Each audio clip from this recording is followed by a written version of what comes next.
Bonjour à tous.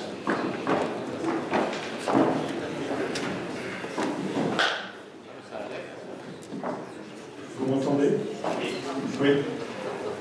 Donc bonjour, bonsoir. Je vous présente mes deux collègues, donc Claire Deflou-Caron et Sabri Solani.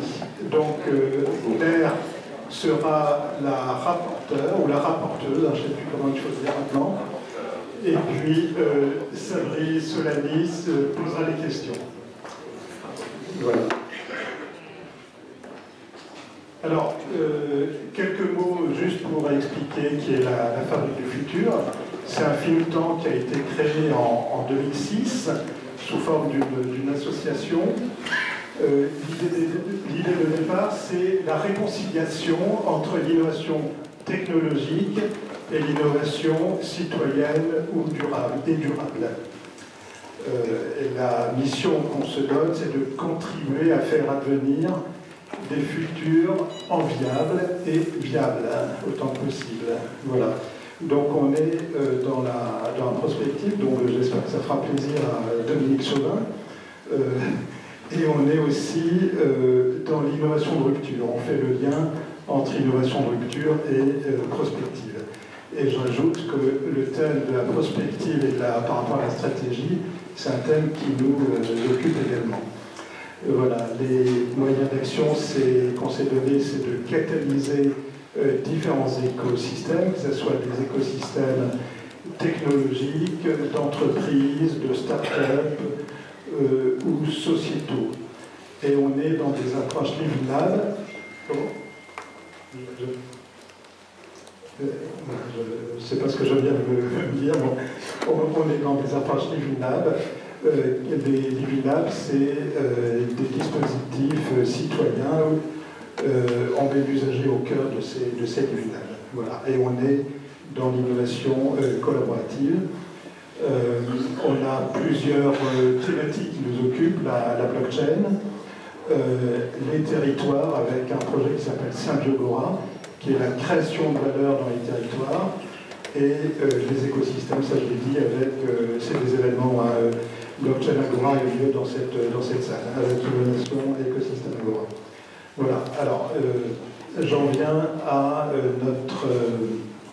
le développement de nos propos. Donc l'idée c'est de dire que le numérique pour nous implique de plus en plus les individus, leur donne de l'autonomie, leur donne du pouvoir, ce que les Américains, ce que les Anglais disent l'empowerment. Nos amis québécois, je crois, disent la capacitation. Voilà. Donc, donner davantage de pouvoir à l'individu pour qu'il puisse s'exprimer sur l'axe vertical. Vous avez, bon, c'est un peu schématique, mais c'est les différents âges du web. Le web 1.0, le web 2.0. Voilà, on progresse comme ça. Et à mesure que le web se développe, on a vu que les individus, au départ, étaient complètement passifs. Ils regardaient un écran, ils regardaient Internet comme regardaient un écran de télévision. Ensuite, ils sont devenus davantage réactifs pour être, donc c'est all of you, hein, c'est plus uniquement vous, c'est une communauté. Voilà, c'est des réseaux sociaux. Voilà, tout le monde peut s'emparer avec l'actualité actuelle. Bon, je pense qu'on a quelques illustrations. Alors, si on prend donc cette capacité des individus à s'emparer du numérique, on voit que ça peut avoir des conséquences et des effets tout à fait extraordinaires au croisement des grandes transitions digitales, technologiques, économiques, sociétales. Donc c'est de la créativité, c'est de la démocratie citoyenne, je vous laisse lire les mots-clés, c'est de l'innovation. Chacun peut devenir un innovateur, prendre des initiatives, donner des idées, non seulement donner, mais faire vivre des idées. C'est également des nouvelles formes d'organisation beaucoup plus décentralisées, avec ce qu'on appelle les DAO, les Decentralized Organization, le P2P, l'intelligence collective, l'entrepreneuriat, tout ce qui est disruption, transformation. Voilà, on a des opportunités réellement extraordinaires devant nous. Sauf qu'il y a quelques limitations à ces possibilités pour l'innovation. C'est la complexité de certains processus. Je ne sais pas pourquoi les flèches sont mises verticales, mais enfin, peu importe. Voilà, les processus d'innovation peuvent être complexes.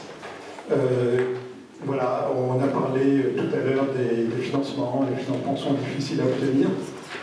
C'est l'asymétrie entre les acteurs. Hein.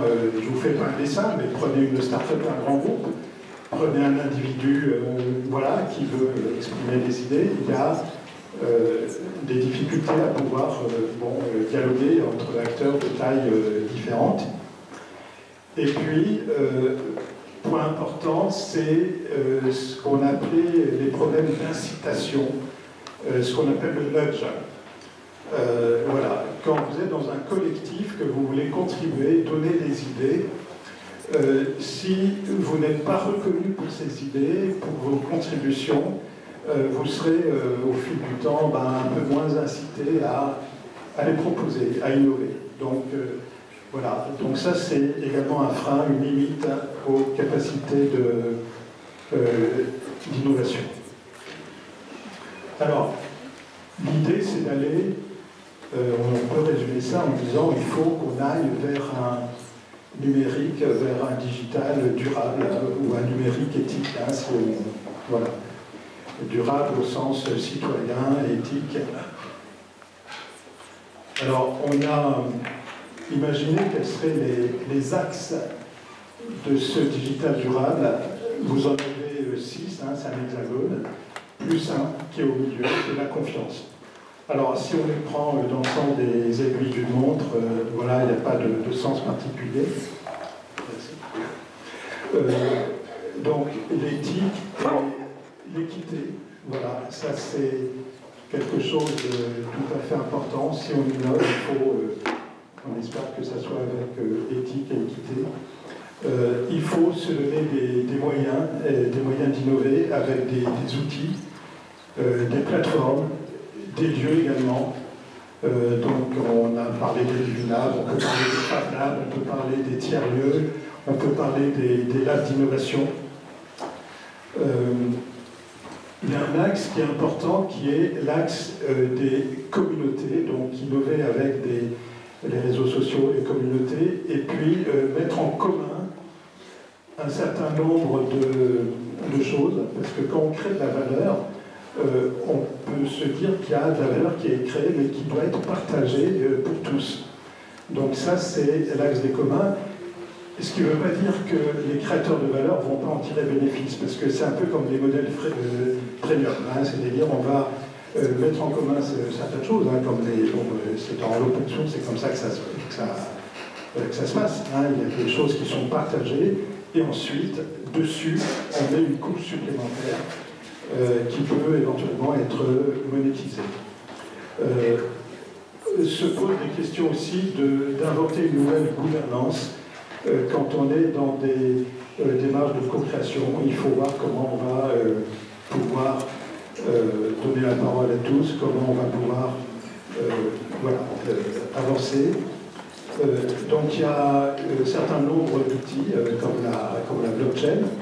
Voilà, donc pour nous la blockchain c'est pas une usine à gaz, hein, comme on a pu le dire tout à l'heure. Enfin, en tout cas, pas la blockchain qu'on imagine. Hein. Je suis d'accord avec Bertrand Petit que la blockchain est peu écologique, voilà, elle consomme énormément. Maintenant, il y a des nouvelles blockchains sur lesquelles on travaille qui peuvent permettre d'être beaucoup plus frugales. Voilà. Et la blockchain a deux avantages majeurs. C'est d'une part la sécurisation des transactions, tout ce qui est innovation, les actifs immatériels. On peut avoir une traçabilité de ça. Et puis l'effet nudge, dont on parlait tout à l'heure, par le biais de la monétisation, de la valorisation.